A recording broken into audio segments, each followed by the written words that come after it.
guys, on today's Install Diaries, this is gonna be a little bit different because this product no longer exists. It's gone.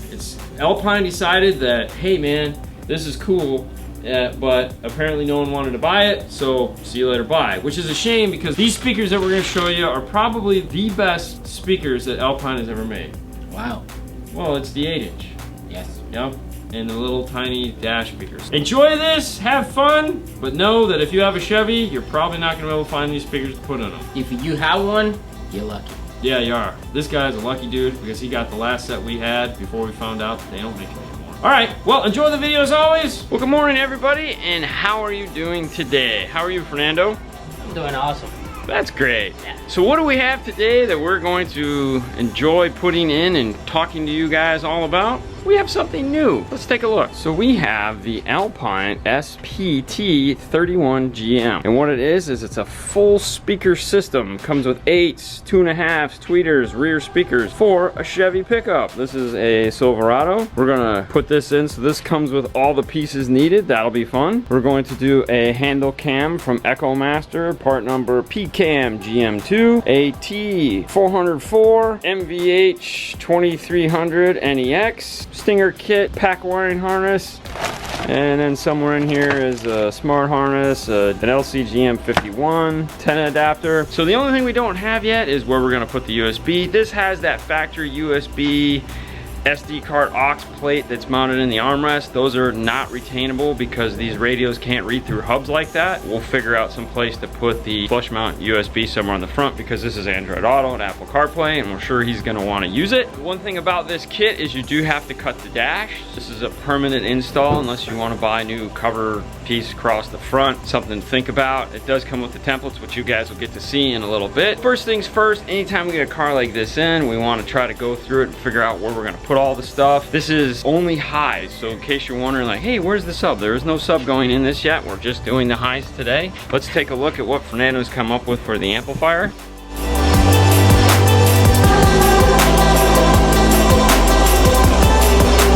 So originally we were thinking about putting it underneath the armrest because there was tons of room under there. However, there's some kind of a body control module underneath there that just doesn't look too friendly. So we're not going in here. What I think he's gonna do is go underneath the seat. Correct. All right, so we'll make a panel, we'll mount it there underneath the seat. There is a bar underneath the seat that slides, so it's gonna have to sit towards the back of the seat like that. Now the nice thing is that underneath the passenger seat, this one here, there's the exact same room. So when he does do a sub amp of any kind, hopefully a matching T-Series, it'll have to be because it needs to be small. There'll be plenty of room for him to mount it over there. Now these T-Series amplifiers only need an 8 gauge to power. I recommend getting a 100% copper kit. We are using this guy right here, which is the Stinger blue kit. The reason why we picked the blue kit as opposed to the red kit is the blue kit comes with the mini A&L fuse right here. The red kit just comes with the standard barrel type glass fuse, and it's silver coated copper. Who doesn't love silver coated copper? Right, Fernando? Yes, totally. Totally. So now the plan is to continue and figure out where everything needs to go. Join us on our journey. Of course, we get to talk the whole way. So let's get started, shall we? Let's get this started.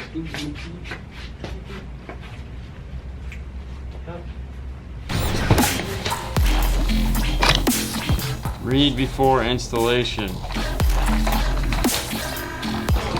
And some instructions. 1 box, 2 box, 3 box, 4 box, 5 box, 6 box, 7 box, 8 box, 9 box. So there's 9 boxes in all inside of that box. And now in the instructions sheet, it's going to give you a check-in as far as what should be in all these boxes so that you can make sure you have all the parts. This is the box that I'm after, which is these top grills. This is going to be the template we're going to use. For right now though, I'm going to save this box until last. The brown box has all of our crossovers in it. Rear speaker, it's a coaxial. We're not going to use this, so I'm going to set this aside. This says the SPT 80s. These are going to be the big 8-inch mid-bass that go on the door. Next up is this little box here that says Alpine 31. These are going to be the little brackets to mount the 2.5 inch. We'll go ahead and leave those in a box. We won't lose them. And then we got the 10Ts. This should be the tweeter. Sure enough, this is the cool little tweeter right here. Then we have the 30Ms. This should be the mid-range. This is the coolest little speaker. I wish Alpine would sell this individually. That would be really cool. There's that bracket. We got a bag of parts. Here's all the factory clips right here. Comes in the bag. Got some zip ties. And then these are the brackets for the rear speakers, the rear 6.5s. We're not gonna be using these, but we'll just set these on the shelf right now. This should be the brackets for the front doors. So here we go. We have the giant, what would normally be a 6x9, but they've converted it to an 8-inch. We have an L, we have an R, and we have some screws. Okay, it goes in there just like that. Now what we want to do is go back to grabbing these guys right here, grab our dash panel, and we'll get these guys mounted. Okay, so the plan is go under the seat like we talked about. I'm gonna remove the seat so I can have space to make my panel. My panel is gonna be grab the factory bracket, factory bolts actually. I'm gonna try to make the same shape of this plastic. It looks like factory.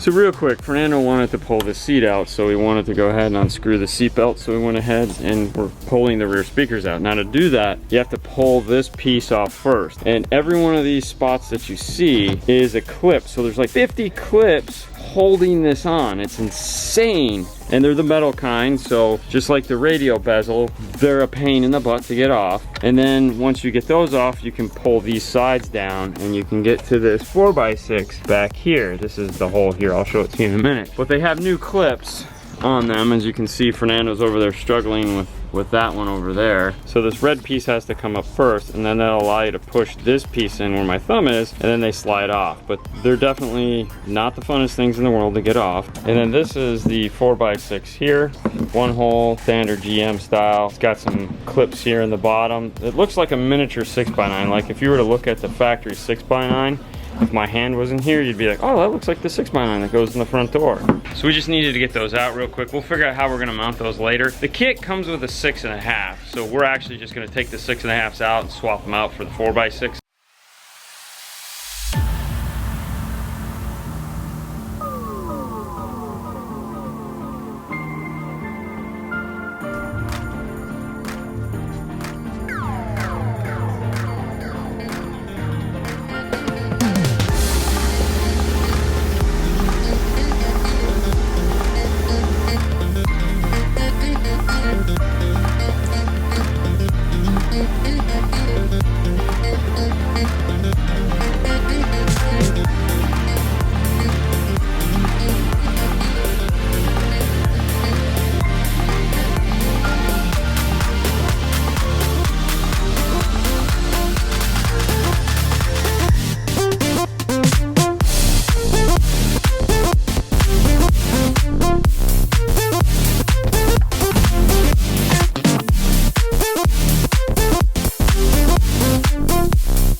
So just like the back panel I was just describing to you, if you guys haven't seen us take one of these off yet, there is just, there's like, I don't know, 12 clips on this holding it on. Totally unnecessary. I think the clips probably weigh more than the plastic the thing is made out of. So just take your time getting this thing off.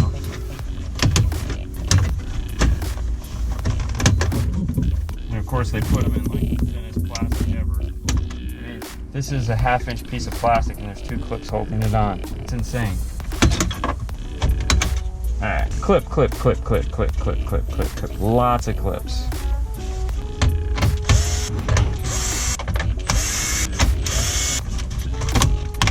There's 3 plugs on the back of the radio. This little USB looking thing, which is the blue one here.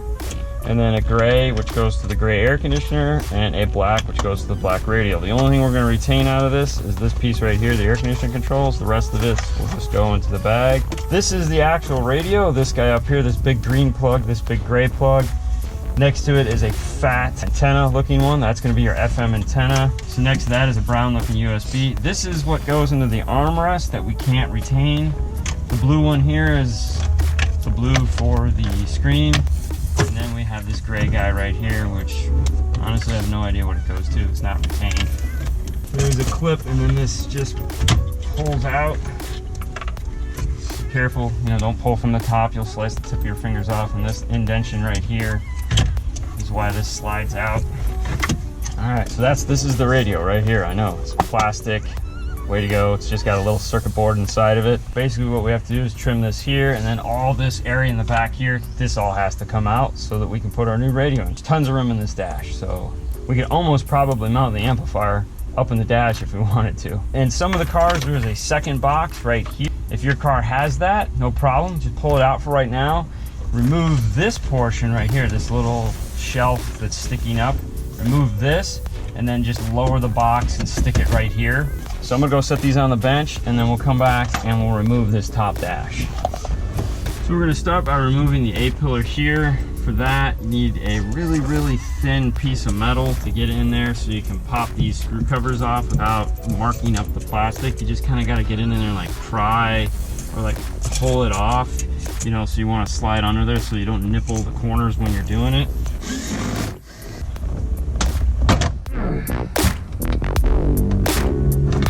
Alright, so yeah, there just seems to be one metal clip here on the top, and that's it, holding it in place. So that's cool.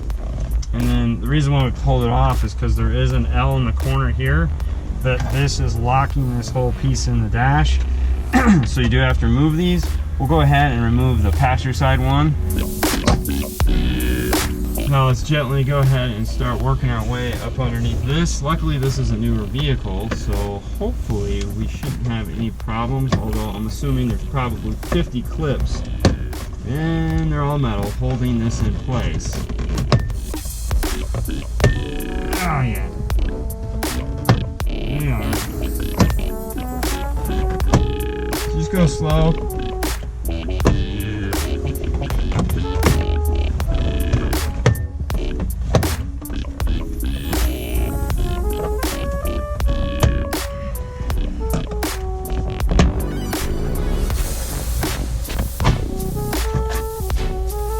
Go ahead and unplug your sensor. It's got 2 pinchies on the side that just pinch in, like, you know, it's like this. We just pinch it and slide it out. When that comes off, just lift up and slide it out. There we go.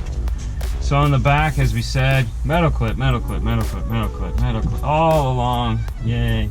And then it's got these little shovel style, these little, that clip into the front of the dash.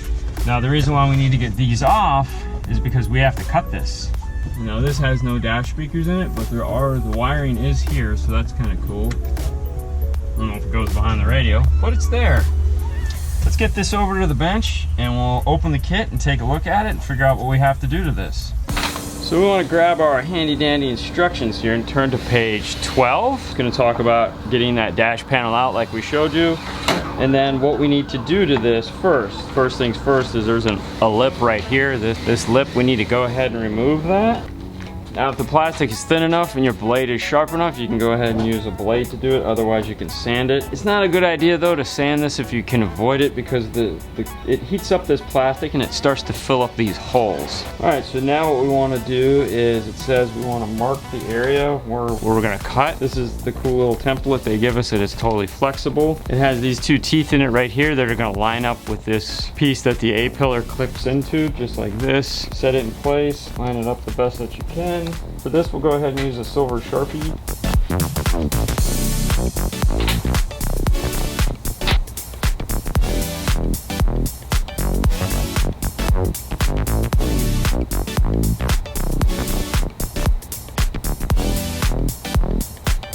So now we have our shape. What we want to do is go ahead and remove this. Now these holes are 5/16 that they want us to drill. So what we'll do before we drill the 5/16 is we'll go ahead and do an 1/8 inch pilot hole first, just to find our center point.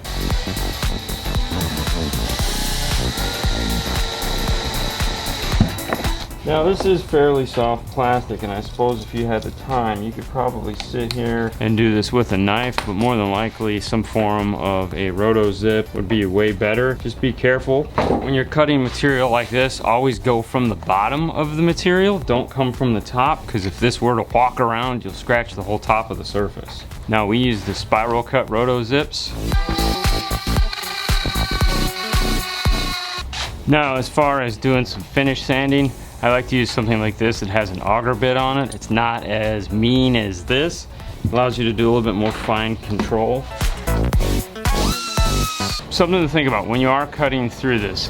When you're cutting through this mesh part, it's every time you get to one of these braces, it's gonna wanna wobble and walk. So try to do it over a surface that you can see, and as you're cutting it, just kind of turn into those, and it'll naturally push it out, which will keep your line straight. So just be conscious, because otherwise it's gonna wanna walk it out. You don't wanna walk it out, as the song says.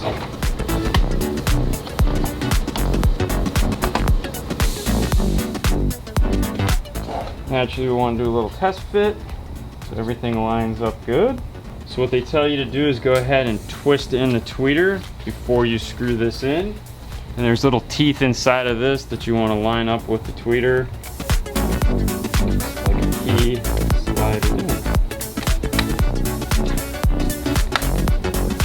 You hear a click when it's in. Might take you 1 or 2 tries to get all 3 of the clips lined up.